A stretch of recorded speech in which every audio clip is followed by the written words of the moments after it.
పరిశుద్ధమైన మా తండ్రి, మాకు అనుగ్రహించిన దివ్యమైన సమయం కొరకు నీకు స్తోత్రాలు. ఐక్యులమైన మాకు నీకు సేవా భారములు అనుగ్రహిస్తూ ఉన్నారు. నీ ఆత్మ సంచారం ఈ స్థలంలో అనుగ్రహించండి. నీ ఆత్మ తాగుదల ప్రతి ఒక్కొక్కరికి దయచి యేసునామమునందు వేడుకొంచున్నాం తండ్రి, ఆమేన్.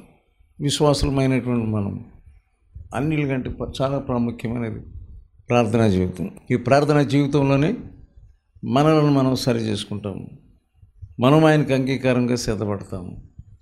ఎప్పుడైతే మనం సరి చేసుకోవాలి ఆయన సన్నిధిలో కూర్చుంటామో ఆయన తన కార్యక్రమం చేస్తాడు. మన వాక్యం వింటున్నప్పుడు కానీ, ఇక ప్రార్థనలో కూర్చున్నప్పుడు కానీ, ప్రతి నిమిషం కూడా ఆయన యొక్క సుత్తి మన మీద పడతా ఉంది. ఆయన మనల్ని రూపొందిస్తున్నాడు, ఆయన మనల్ని బాగు చేస్తున్నాడు అని నిజంగా ఆయన ఎదురుగుండా ఉన్నాడు. కంసాలి అగ్నివలే ఉన్నాడు, ఆయన చాకుల వాని సభవలే ఉన్నాడు. కనుక ఆయన తన ఇష్టం వచ్చినట్టు రీతిగా మనం ఆయనకు అప్పగించకుండానే చేస్తాడు. మనం మెత్తగా అయితేనే కానీ ఆయన పాత్రగా చేయడు. మనం గట్టిగా ఉండి నువ్వు చెప్పుకునేది ఏం చెప్పుకున్నావు చెప్పు, మేము చేసేది మేము చేస్తామని కఠినమైన హృదయంతో మనం కూర్చుంటామాట. నీ సంప్రదింపులు మాకు అవసరం లేదు, నా మనసు నేను నెరవేర్చుకుంటాను అంతే అంటే మటుకు నేనేం చేయడు.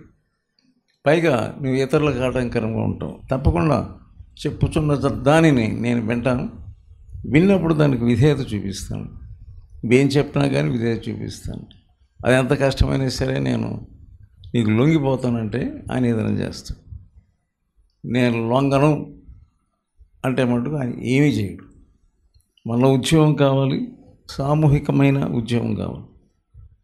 కనుక అందరూ కూడా కలిసి ఏది చేసినా కానీ మనం ఇష్టపూర్వకంగా జరిగించుకోవాలి. తప్పకుండా మనం దేవుని సన్నిధిలో ప్రయత్నం చేయాలి.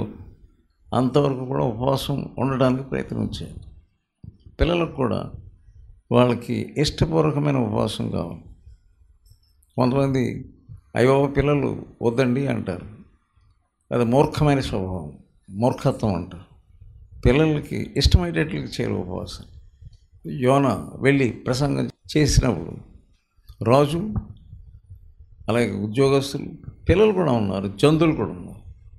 కాబట్టి గొప్ప ఉద్యోగం తగ్గడం మనం చూస్తున్నాం. సో పిల్లలు ఏంటంటే తాము ఇష్టపడాలి. దాని ఎడల ఏహ్యము, తర్వాత బాధ, కష్టము, మేము చేయలేము అంటే మొండివారుగానే ఉంటాం. నేర్చుకోవాలి మనం. ఎందుకంటే సామూహిక ఉద్యోగం అందరిలోనూ కావాలి. అందరూ ప్రార్థన ఎంత ఇష్టపూర్వకంగా ఉపవాసం ఉండి ఆయన సన్నిధిలో ప్రార్థనలో కూర్చుంటామో అంత ఫలితాలు మనం చూడగలం. ఎందుకంటే మనం ఒట్టి రోజుల మట్టుకే కాకుండా యాజకులం. 1 పేతురు 2వ అధ్యాయం 5వ వచనం. యేసుక్రీస్తు ద్వారా దేవునికి అనుకూలములగు ఆత్మ సంబంధమైన బలులను అర్పించుటకు పరిశుద్ధ యాజకులుగా ఉండునట్లు మీరును సజీవమైన రాళ్లవలె నుండి ఆత్మ సంబంధమైన మందిరంగా కట్టబడుచున్నారు. ఆత్మ సంబంధమైన బలులు అర్పించాలి. పాతకాలంలో బలులు అర్పించేవారు. ఇప్పుడు మనం ఆత్మ సంబంధమైన బలులు అర్పించాలి. పాతకాలంలో మందిరము కట్టాలి, ప్రత్యక్ష గుడారం, ఆ తర్వాత మందిరం. ఆ మందిరం వచ్చిన తర్వాత వారందరికీ బలులు అర్పించడానికి రకరకములుగా వారికి అనేకమైనటువంటి నియమాలు పెట్టి ఆరాధనలో పాల్పొందేవారు. ఆ తర్వాత వారు చేసేటటువంటి బలి అర్పణను దేవుడు అంగీకరించేటువంటి వాడు. కానీ ఇక్కడ మనం యేసుప్రభు వచ్చిన తర్వాత ఆత్మ సంబంధమైన మందిరముగా మనం కట్టబడతాం. ప్రతివాడు ఒక మందిరమే. అలాగే ప్రతివాడు ఒక సజీవమైన రాయి. జీవం ఉంది. ఆ జీవం మనలో ఉంది కనుక జీవంతో మనం ప్రార్థన చేస్తాం. జీవం ఉంది కనుక మనం ప్రార్థన చేస్తాం. ఎందుకంటే సజీవమైన రాయి కనుక. సజీవమైన రాయి అంటే మారు మనసు పొందినవారు. ఎప్పుడైతే దేవుని యొక్క ఆత్మ నీ ఆత్మను తాకాడో నీ ఒక నూతనమైన వ్యక్తి. పాతవి గతించింది, అనేకమైనవి పాతవి గతించిపోతాయి. శారీరకంగాను, ఆత్మీయంగాను, అలాగే మానసికంగాను అనేక మార్పులు వస్తాయి. తర్వాత నువ్వు మామూలుగా శరీర సంబంధంగా పవర్ఫుల్గా ఉండవచ్చు, అదేమి కుదరదు ఇక్కడ. ఇది ఆత్మ సంబంధమైన మందిరాన్ని మనం కడతాం, అందరం కలిసి కడతాం. కనుక అందరం కలిసి ఆత్మ సంబంధమైన బలులు త్యాగం లేకుండా మనం ఆయనను ఏమాత్రం కూడా సంతోషపెట్టలేము. సో సజీవమైన రాయి, ఆత్మ సంబంధమైన బలులు, ఆత్మ సంబంధమైన మందిరంగా మనం కట్టబడుచున్నాము. ఆత్మ సంబంధమైన మందిరంగా కట్టబడుతున్నప్పుడు, నువ్వు పునాది వేసినప్పుడు, మారుమనసు పొందినప్పుడు, నువ్వు ప్రార్థన నేర్చుకున్నప్పుడు, ఆ దినాల్లో ఎలా ఉన్నావో ఇప్పుడు కూడా అంతే ఉన్నావు అనుకో, ఏం ప్రయోజనం?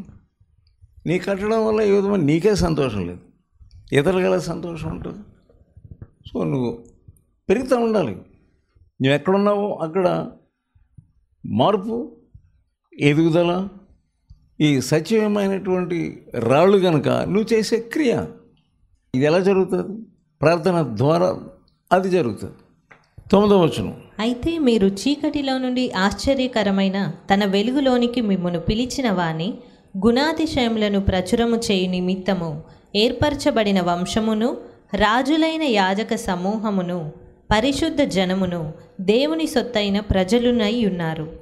మనం ఆయనకు సంబంధించినటువంటి వారు, ఆయన సొత్తు. సో ఆయన సొత్తు కనుక మనం ఆయన సొత్తుగానే ఉండాలి. మనం ఏం చేస్తున్నాము? ఆయన సొత్తు అని మర్చిపోయి మనమేదో గ్రేట్ అనుకుంటున్నాము. లేదు, ఆయన సంతానమై ఉన్నాం, ఆయన సొత్తు అయి ఉన్నాం, ఆయన ప్రజలమై ఉన్నాము. సో ఇది మనం మర్చిపోయి మన ఇష్టానుసారంగా మనం ప్రవర్తిస్తే ఏమీ ఎదగం. సో నువ్వు ఆత్మీయంగా ఎదగడానికి ఏమాత్రం కూడా జాగ్రత్త తీసుకోవడం లేదు. ఎంతవరకు కట్టుకుంటున్నాం? ఆత్మ సంబంధం అందరం కలిసి ఎలా కట్టుకుంటున్నాం? అందరూ కలిసి సజీవరాడం. ఇక్కడ ఉన్న వాళ్ళందరూ కూడా ఒక్కొక్క ఇటుగా ఉన్న దానిని ఎలాగ మనం పెంచుకుంటూ వస్తున్నాం ఆత్మీయ జీవితాన్ని. రెండున్నాయి. మనము రాజులైన యాజక సమూహం, ఆయన ప్రజ అంటే ఏంటి? మనం భూమి మీద ప్రార్థన చేస్తున్నాం. ఆయన నిరంతర యాజకుడు, పైనుండి ఆయన కుడిపార్శ్వం నుండి ఆయన అక్కడ విజ్ఞాపన చేస్తున్నాడు. ఆ విజ్ఞాపన ఈ విజ్ఞాపన కలుసుకోవాలి.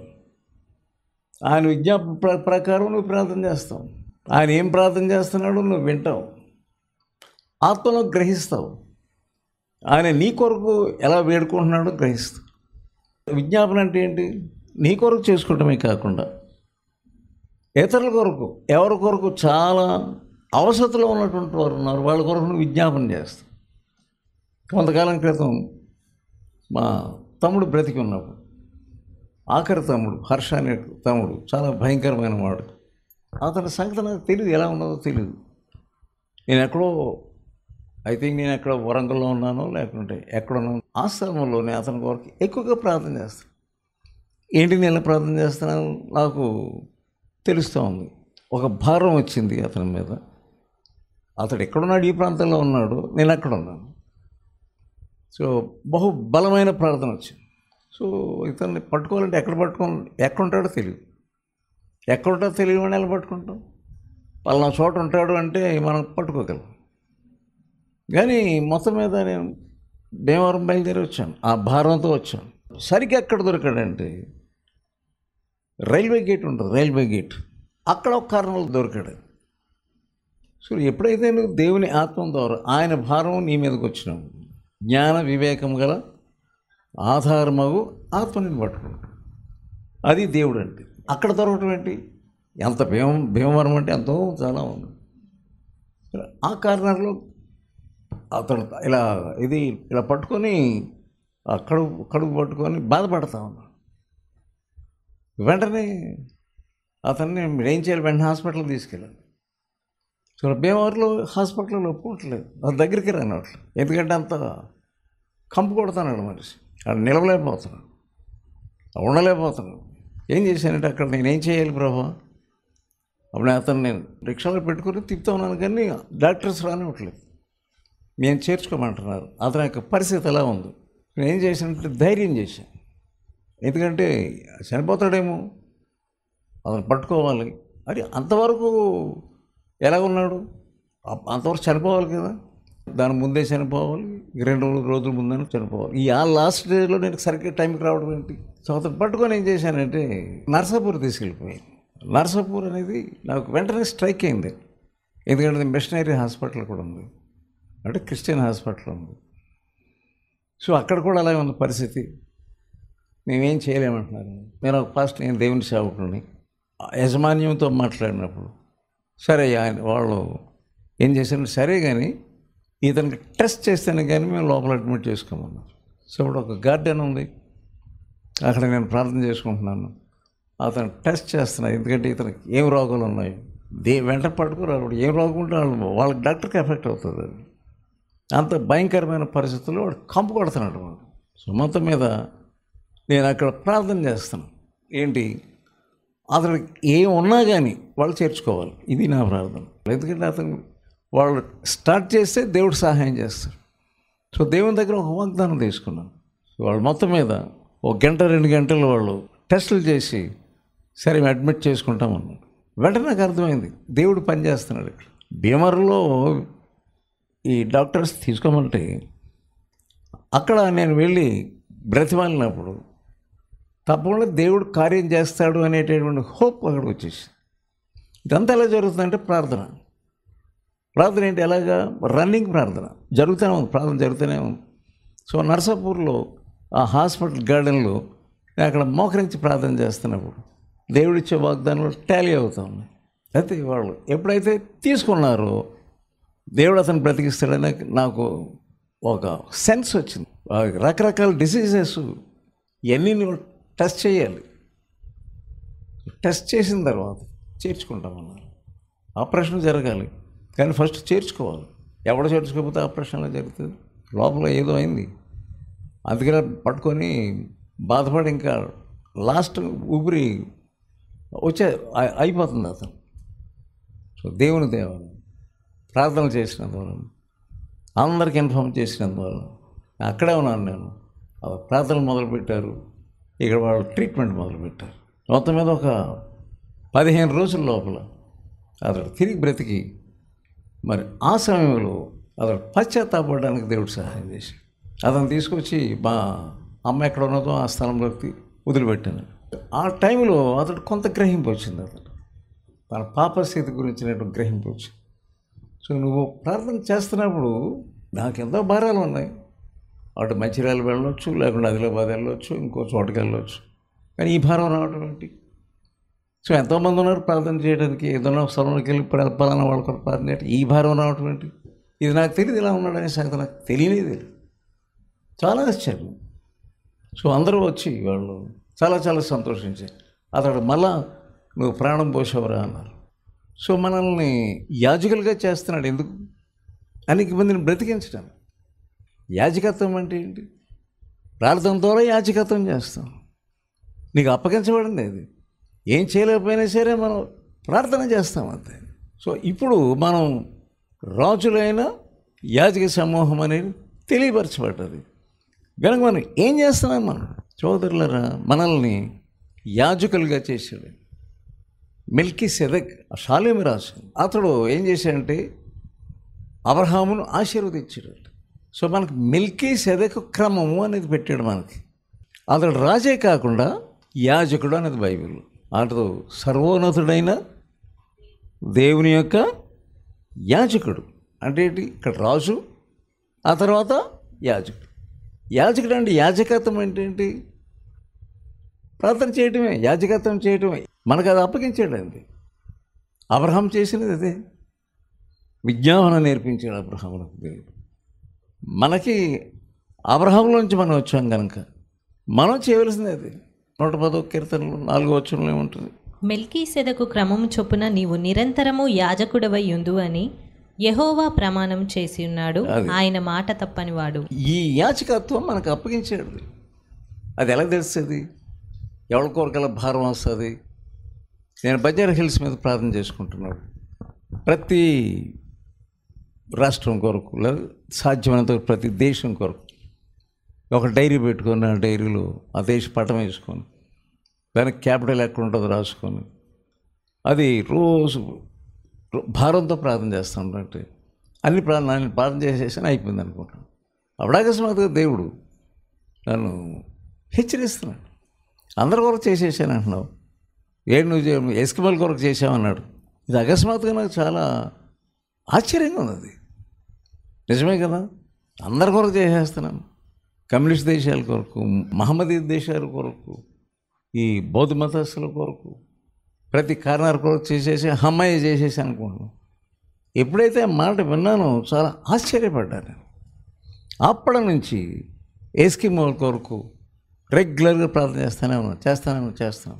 కొంతకాలానికి ఒక డెసిషన్ అనే మ్యాగజైన్ ఉండేది, ఇంగ్లీష్ మ్యాగజైన్, బిల్ గ్రహం గారు నడిపించేటువంటి డెసిషన్ అనే మ్యాగజైన్. అది నా చేతిలో పడితే కరెంట్ న్యూస్ చూశాను. కరెంట్ న్యూస్ దాంట్లో అట్లేముందంటే బిల్ గ్రహం గారి యొక్క టీం మెంబర్స్ ఎస్కిమోల దగ్గర, ఎందుకంటే దగ్గరికి వెళ్ళలేము, దగ్గరికి వెళ్ళినా మనం గడ్డగట్టుపడతాం. వాళ్ళ యొక్క ఇళ్ళు ఎంత ఎత్తుగా కూడా ఉండవు, దూరం వెళ్ళాలి. కానీ అక్కడి నుంచి ఆ టీం వాళ్ళు వెళ్ళి ఎస్కిమోల్ వాళ్ళని పట్టుకొని రక్షించి వాళ్ళని తీసుకొని వచ్చి వాళ్ళతో సాక్ష్యం ఇప్పిస్తున్నారు. అదిరిపోయినది. ఎందుకు ఇలా భారం వచ్చింది నాకు దేవుడు, ఎందుకు ఇలా చెప్పాడు దేవుడు. సో ఆత్మలో ఎదగడం అంటే ఏంటి, మీరు ప్రార్థనలో ఎదగడం అంటే ఏంటి, కొన్ని ఇటువంటి నిదర్శనలు ఉంటాయి. నీకు ఒక వ్యక్తి కొరకు ప్రార్థన చేస్తావు, మీ యొక్క బంధువులో, మీ బంధువురాలు, లేకుండా నీతో ఎవరో చాలా రిలేషన్, లేకుంటే నీ ఫ్రెండ్, వాళ్ళ కొరకు నువ్వు ప్రార్థన చేస్తావు. లేదా ఇక్కడ ఉన్నటువంటి వాళ్ళు ఒకరి కొరకు ప్రార్థన చేస్తావు. ప్రార్థన చేసినప్పుడు ఏం చేస్తామంటే, ఈరోజు అంతా పలానా ఆయన కొరకు ప్రార్థన చేయాలనుకున్నప్పుడు పర్టికులర్గా ఒక ప్రత్యేకంగా ఒకరి కొరకు నువ్వు ప్రార్థన చేయాలనుకున్నప్పుడు అదే పెట్టుకో, అంతే. సో ఎవరితోటైనా నువ్వు పార్ట్నర్షిప్లో ప్రార్థనలో చేరుతున్నావా, నువ్వు ఫోన్లో మీరు ప్రార్థన చేస్తారు. ప్రార్థన చేసినప్పుడు ముందు చెప్పుకోవాలి, దయచేసి నాతో ఏకీవించు, ఇదే ప్రార్థన, పలానా వాళ్ళ కొరకు ప్రార్థన చేయాలి. లేకుంటే దేవుడు ఎలాగ నీకు జ్ఞానం ఇస్తాడు, ప్రతి మంగళవారం 12 గంటల నుంచి 1 గంట వరకు నాతో నువ్వు కలవాలి, దీని కొరకు ప్రార్థన చేస్తున్నాను, దాని కొరకే మనం ప్రార్థన చేయాలి. 1 hour 2 hours వాళ్ళు చేస్తారు, నీవు చేస్తారు. ఆ ప్రార్థన యొక్క బలం వాళ్ళలో పనిచేస్తుంది. ఎప్పటి నుంచో ప్రార్థన చేస్తానండి, ఎంత ప్రార్థన చేసినా అవట్లేదండి, ప్రార్థన చేస్తుంటే ఇంకెక్కువైపోతున్నాడండి అంటావు. అది ఏం మాటలయ్యి, అజ్ఞానంతో కూడిన మాటలు. ఎందుకు జయం చూడలేకపోతావు, తప్పకుండా నువ్వు జయం చూడాలి. అంతే, నువ్వు ప్రార్థన మొదలుపెట్టు, నీకు జ్ఞానం ఇస్తాడు, ఏం చేయాలి. జ్ఞానంతో కూడినటువంటి ప్రార్థన ఇస్తాడు, విజ్ఞాపన. నీవు మెల్కీసెదెకు క్రమము చొప్పున నీ నిజమే రాజువే లేదా రాణివే, ఎందుకంటే నువ్వు ఆయనకి సంతానం కనుక. అటువంటిప్పుడు యాజకుడు కూడా, ఆయన యాజకుడు, యేసయ్య ఎవరు చెప్పండి, నిరంతర యాజకుడు, అంతే. కనుక నీవు యాజకత్వం అనేది నీలో లేదు అని అంటే దేవుని ఆత్మ నీలో లేడు. ప్రార్థనకు సంబంధించిన యాక్టివిటీ నీకు లేకపోతే ఎట్లాగా. నువ్వు పుస్తకం పెట్టుకో, నీకు అందుకు ప్రార్థన రాకపోతే ఒక పేజీ తిరిగి ఉదయం కొన్ని ప్రార్థనలు చేయి, 2వ పేజీ తిరిగి మధ్యాహ్నం ప్రార్థన చేయి, మళ్ళీ రాత్రికి 3వ పేజీ, అక్కడ నీకు అలవాటు అయిపోతుంది. మధ్యరాత్రి కూడా చెయ్యి ప్రార్థన, కొంతకాలం అలాగన్నా చెయ్యి, ఒక పుస్తకంలో పెట్టుకొని పేజీలు తిరిగేస్తే ప్రార్థన చేయి, ఆటోమేటిక్ నీకు దేవుడు అంటుకుంటుందండి. నీకు ఈ ప్రార్థన లేకపోతే you are a dead person, నీవు సచిన దానం, అంతే. నువ్వు యాజకత్వం చేయకపోతే ఎలాగ నువ్వు మందిరంగా కట్టబడతావు. మనకు మూలకు తలరాయి ఆయనే. ఆయన ఎవరు, నిరంతరమైన యాజకత్వం చేసేటటువంటి వాడు, అంతే. సీమోను నేను నీ కొరకు వేడుకుంటాను. లోకాసు వార్త 22వ అధ్యాయం 31వ వచనం. సీమోను, ఇదిగో సాతాను మిమ్మును పట్టి గోధుమల వలె జల్లించుటకు మిమ్మును కోరుకొనెను. జల్లించేయాలని కోరుకున్నాడు, అది గుర్తుంచుకో. ఇప్పుడు వెళ్ళిపోయే వాళ్ళు వెళ్ళిపోతా వాళ్ళు చెల్లించాడు, దాంట్లో నువ్వు ఉంటామేమో. మరి చెల్లింపైన సమయంలో ఆయన చేతిలో ఉన్నది, ఆయన చెల్లిస్తాడు, ఆయన చెరుగుతాడు. ఆయన చెరిగినప్పుడు పొట్టు ఎగిరిపోతుంది, గింజలను తీసుకుంటాడు. మరి ఆ సమయంలో చెల్లింపులో నువ్వు ఎగిరిపోతే సాతాను మిమ్మలను జల్లించాలని కోరాడు. అది సైతాన్ యొక్క ఉద్దేశం. నీ ఉద్దేశం అంటే ఫస్ట్ జల్లింపబడకుండా నువ్వు చూసుకోవాలి. రెండవది, జల్లించబడ్డానికి సిద్ధంగా ఉన్నటువంటి వాళ్ళ కొరకు ప్రార్థన చేయాలి. ఆరాధనకి వెళ్తున్నప్పుడు ఎవరెవరు రాలేదో చూసుకున్నాను, నాకెందుకు అలా చూసుకుంటానికి. అది యాజకత్వం యొక్క ధర్మం అంటే అది. ఎవరి సండే రాలేదు, వెనకాల ఉన్నవాడిని ప్రతి వాళ్ళని కనిపెట్టేవాడిని, ఎవరు రాలేదు. సో వాళ్ళు నోట్ చేసుకున్నాడు. ఎంతవరకు హెచ్చరించాలో హెచ్చరించేవాడు. ఇంకా 2వ వారం కూడా రాలేదు, అయితే ఇతని కొరకు స్పెషల్గా ప్రార్థన చేయాలన్నమాట. 3వ వారం కూడా రాలేదు, వాడు పైకి ఎక్కేవాడు, టెర్రస్ ఎక్కేవాడు. ఆ ఫ్యామిలీతో సంబంధం లేదు, బోల్డ్ వేసేసాడు. రాత్రి అంతా ప్రార్థన చేసి 5 o'clock వరకు ప్రార్థన చేసి దేవుడు నెక్స్ట్ సండే తీసుకొచ్చేవాడు. ఇది దేవుడు నాకు నేర్పించిన ప్రార్థన వ్యవహారాలు. యాజకత్వం అంటే ఏంటి? సో అలా అలా అలా వచ్చేవాడు. కొంతమంది ఎప్పుడో వచ్చేవారు. ఈ క్రమం దేవుడు నాకు నేర్పించాడు. ఎప్పుడు అంటే మేము వెళ్ళి బ్రతిమాలుగా, రావయ్యా, ఎందుకు రావు, సో వస్తానులే అంటాడు, కానీ రాడు. సో వాడిని ఒకటి నోట్ చేసుకునేవాడు. మరి ఇన్నిసార్లు రమ్మంటాడేంటి? సో అతని వరకు మళ్ళీ రాత్రి అంతా ప్రార్థన చేసాం. నెక్స్ట్ టైం వస్తావా అంటే వస్తానన్నవాడు. నాకు తెలిసిపోతూ ఉండేది. సో నువ్వు ఎలా ప్రార్థన చేస్తున్నావు? What is your experience? ఈ ఎండ ప్రార్థన కొంతమందికి నేర్పించాను.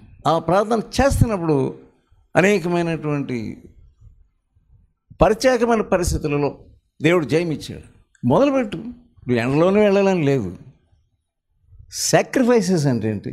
యేసుక్రీస్తు ద్వారా దేవునికి అనుకూలములకు ఆత్మ సంబంధమైన బలులను అర్పించుటకు.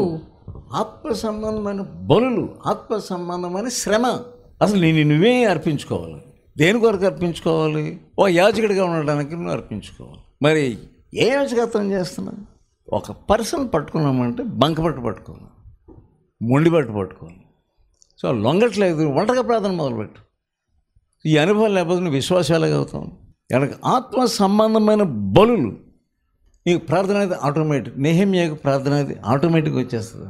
ఎప్పుడైతే విన్నాడో వెంటనే ప్రార్థన మొదలుపెట్టు. ఏం విన్నాడు? అవన్నీ శిథిలములు అయిపోయింది, కాల్ చేశారు, గోడ పడిపోయింది, మొత్తం అంతా శిథిలావస్థలో ఉంది. అక్కడ చాలా శ్రమ పడుతున్నారు. విన్నాడు, ఏం చేశాడు చెప్పండి? ఈ మాటలు విన్న నేను కూర్చుండి ఏడ్చాడు అంతే. కొన్ని దినములు దుఃఖముతో ఉపవాసం ఉండి. నిరంతర యాజకుడు అంటే రాజు ప్లస్ యాజకుడు. అరే వెంటనే ప్రార్థన మొదలు పెట్టేయాలి, అంతే. అది నీకు తెలియదు, అది ఆటోమేటిక్గా వచ్చేస్తుంది ప్రార్థన అనేది. వెంటనే ముందు ఒక మూలకి వెళ్ళిపోతాం, స్టార్ట్ చేసేస్తాం, మిగతా పనులు కొంచెం పక్కన పెట్టుకుంటాం. నీకు పనులు ప్రాముఖ్యమైపోయింది, నీకు ప్రార్థన వెనక్కి వెళ్ళిపోతుంది. నువ్వు ఎలా యాజకుడిగా ఉంటావు? మెల్కీసెదెకు యొక్క క్రమము చొప్పున, అంతే. 42వ కీర్తన 3వ వచనం. నీ దేవుడు ఏమాయనని వారు నిత్యము నాతో అనుచుండగా రాత్రింబగళ్ళు నా కన్నీళ్లు నాకు అన్నపానములు. ఇది సాక్రిఫైస్ అంటే. This is sacrifice. రాత్రింబగళ్ళు ఎవరైనా సరే, పాత మందులో చూడండి, కొత్త మందులో చూడండి, రాత్రింబగళ్ళు మొదలుపెడు. సో నీకు నిద్ర వచ్చేస్తుంది, పడుకొని 12 గంటలు లేదు, లేకుంటే 1 గంటలు లేదు. This is the way. అప్పుడు నీకు అలవాటు చేస్తాడు. ఇది నేర్చుకోకపోతే ఎట్లా? నిజమే, నువ్వు పడిపోతున్నావు, పడిపో. దీనికి ఒక మాట చెప్పి పడుకో. 12 o'clock or 1 o'clock సరిగ్గా టైంలో లేపేస్తాను. అది మటుకు అలవాటు చేయాలి దానికి. సో నీవు శ్రమపరచుకోవటం ఏంటి? నన్ను నేను శ్రమపరుచుకుంటున్నాను అంటాడు. నన్ను నేను నలగొట్టుకుంటున్నాను.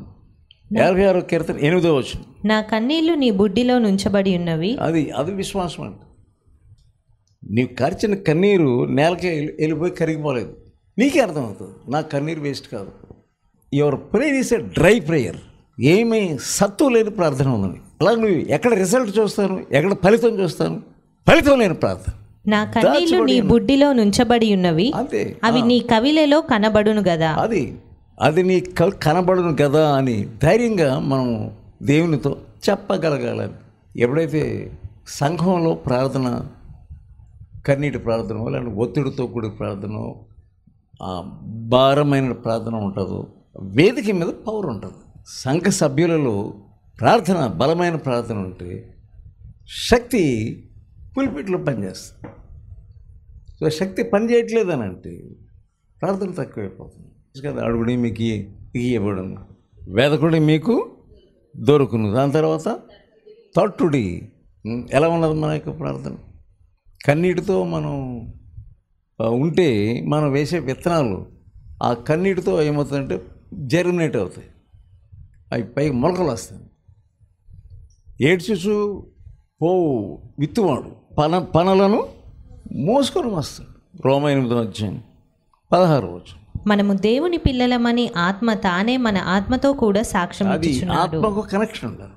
నీవు దేవుని పిల్లవు, దేవుని బిడ్డవు అని ఆ ఆత్మ మనతో సాక్ష్యం ఇస్తాడు, దేవునితో సాక్ష్యం ఇస్తాడు. అసలు మనం ఎలా ఉన్నామో ఈ అంతరంగ సాక్ష్యం సరిపోతుంది. నువ్వు బాగా ప్రార్థనా పూర్వాలుగా ఉంటే ఎవరేమైనా సరే పట్టించుకోను, ముఖపరిచేసి కూడా మారిపోయి ఉంటుంది. మనం దేవుని పిల్లలమని సాక్ష్యం అసలు ఆత్మే చెప్పేస్తారు. మనము పిల్లలమైతే వారసులము. అది పిల్లలమైతే అప్పుడు వారసులు. ఆయన పిల్లలే కాకుండా వారసత్వాన్ని వస్తుంది. మనం ఆయన పిల్లలుగా ఉండాలంటే ఆయన యాజకుడు, నువ్వు యాజకత్వం చేస్తావు, నువ్వు సాక్రిఫైసెస్ అర్పిస్తావు. ఈ సాక్రిఫైసెస్ నీ యొక్క త్యాగంలో నుండి వస్తాయి. All power is given unto me, go into all the world. సర్వలోకమునకు వెళ్ళండి, సర్వాధికారము నాకు అనుగ్రహించి. యేసు నామములో మనం ఏం ప్రార్థన చేసినా అధికారంతో ప్రార్థన చేస్తాం. ఆ అధికారం మనకి ఇచ్చాడు కనుక, ఉచితంగా ఇచ్చాడు కనుక తప్పకుండా ఆ ప్రార్థనకు జవాబులు మనం చూస్తాం. ఈ రాజకీయాలు వింటాం, రాజకీయాలు గబుక్కుని చూస్తాం. ఎందుకంటే అలాగనక అలా కాదు, ప్రార్థన చేయాలి. ఇలాగైపోతున్నాడా ఆ మంత్రి, ఇతడే ఈ ఎంపీ ఇలాగైపోతున్నాడా, ఆ సంబరపడడం కాదు, అయ్యో అంటాం కాదు. అందరి కొరకు మనం ప్రార్థన చేయాలి. మొదటి తిమోతి 2వ అధ్యాయం. మనము సంపూర్ణ భక్తియు మాన్యతయు కలిగి నెమ్మదిగాను సుఖముగాను బ్రతుకు నిమిత్తము అన్నిటికంటే ముఖ్యంగా మనుషులందరి కొరకు ఎలాంటి టైం సరిపోద్ది. దాని అర్థం ఏంటంటే రాత్రి మళ్ళీ చేస్తానే ఉండాలని కాదు. దాని అర్థం ఎంతవరకు నువ్వు చేయగలవు. ప్రజలందరి కొరకు కొంతమందిని ఆయన ఏర్పాటు చేసుకున్నాడు. వారిని సైతం లాగేయడానికి సిద్ధంగా ఉన్నాడు. ఎంత ప్రార్థన చేయాలి. మన ఇంటి వారి కొరకు, నీ ఇంటి వారి కొరకు, నీకు బాగా రక్త సంబంధుల కొరకు. సరేలే వాడు అంతేలే, మనం ఏం చేస్తాంలే, అలా కాదు. నువ్వు ప్రార్థన చెయ్యాలి. అంతే. ఆయనకి బిడ్డలుగా ఉండాలంటే నువ్వు యాజకత్వం చేయాలి. నిరంతర యాజకుడు ఆయన. నీవు నిరంతర కనీసం నువ్వు కొంత రెస్ట్ తీసుకో. దాంతో వెంటనే ప్రార్థన మొదలుపెట్టు. దీనికి ఈ టైం ఆ టైం అని లేదు. ప్రశస్తమైన సమయాలు ఉన్నాయి, కానీ ఆడ్ అవర్స్ కూడా ఉన్నాయి. ఆ టైంలో కూడా ప్రార్థన చేస్తావు. తప్పకుండా నువ్వు ప్రార్థన చేస్తేనే నువ్వు వారసురాలు. ప్రార్థన చేసి ఎవరైతే ఇంకా మారలేదు వాళ్ళు మారేటట్టుగా నువ్వు చూడాలండి. ఏ పరిస్థితిలో ఉన్నప్పటికీ నీకు జ్ఞానం ఇస్తాడు, అలా ప్రార్థన చేయాలి. నీవు త్యాగంతో ప్రార్థన చేస్తేనే కానీ నీవు ఆత్మలను సంపాదించలేవు. లేకుండా మొద్దుగానే ఉంటావు. నీ జీవితాంతం మొద్దుగానే ఉంటావు. ఏ ఫలితాలు ఉండవు. ఎవరు రక్షణ పొందలేరు. ఓపికతో ఫలించు అనే పుస్తకాన్ని చదివి అనేకులు మేలు పొందుచున్నారు. ప్రతి ఒక్కరూ తప్పక చదవాల్సిన పుస్తకం. ఈ పుస్తకాన్ని చదువుతున్నప్పుడే పరిశుద్ధాత్మ శక్తి బలంగా మీపైన పనిచేస్తుంది.